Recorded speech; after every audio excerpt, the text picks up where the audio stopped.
স্বাগতম জনাইছোঁ মোৰ আন এটা ভিডিঅ'লৈ আৰু এই ভিডিঅ'টো বৰ্তমানৰ নহয় 2023 বৰ্ষৰ য'ত মোৰ মাৰ হাঁহিকণ জিলিকি থাকিছিল, য'ত মাৰ সিন্দুৰকণ জিলিকি থাকিছিল, য'ত মোৰ দেউতা জীয়াই আছিল, আমাৰ মাজত আছিল আৰু এতিয়া তেওঁ নাই।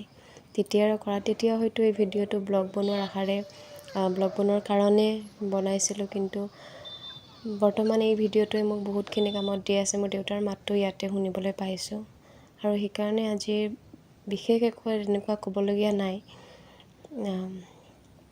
আমি গৈছিলোঁ তেতিয়া বহুতকেইটা মন্দিৰত, মনসা মন্দিৰত গৈছিলোঁ, আজাৰত থকা কিউটপাৰা মন্দিৰ, ৰাণী চাপৰিৰ মনসা মন্দিৰ আৰু দেউতাৰ লগত আজাৰৰ এই কিউটপাৰা মন্দিৰত বহুতবাৰ গৈছোঁ।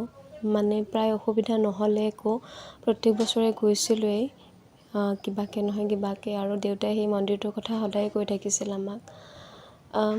বহুতখিনি স্মৃতি জড়িত হৈ থাকে। দেউতা নোহোৱাৰ অভাৱখিনি কোনেও পূৰণ কৰিব নোৱাৰে আৰু যেতিয়া এজন মূল মানুহ নোহোৱা হৈ যায় ঘৰখনত, তেতিয়া বহুতো অসুবিধাৰ সৃষ্টি হৈ পৰে। আৰু আজি তেওঁক বহুতখিনি মনত কৰিছোঁ। তেওঁ সেইটো দিনত মোক বহুতখিনি কথা, মানে তাৰ ওচৰ পাজৰৰ তেওঁ জনা কিছুমান কাহিনী, কিছুমান ঘটনা, সেইবিলাকো আমাক কৈ গৈছিল।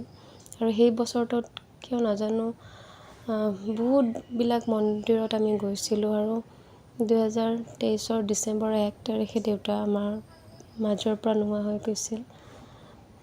বাছ এইখিনিয়ে আজিৰ ভিডিঅ'টো।